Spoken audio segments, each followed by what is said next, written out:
ગિરગઢડા પોલીસે ઇંગ્લિશ દારૂ સાથે એક ઇસમને ઝડપી પાડ્યો છે।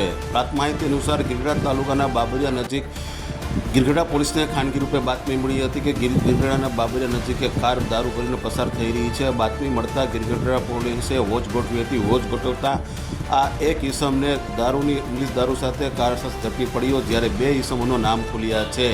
જ્યારે ગિરગઢડા પોલીસની સુંદર કામગીરી હાલ જોવા મળી છે, ત્યારે ઉના તાલુકાના દરેક સમાચાર તથા લોકલ સમાચાર જોવા માટે અમારી ઉના ન્યૂઝ ચેનલને સબસ્ક્રાઈબ કરો। આપ પબ્લિક એપ પર જોતા હોય તો અમારે આઈડી ફોલો કરો અને ફેસબુક પર જોતા હોય તો અમારે આઈડી ફોલો કરો તથા ધંધાકીય જાહેરાત આપવા માટે અમારો સંપર્ક કરો। ધન્યવાદ।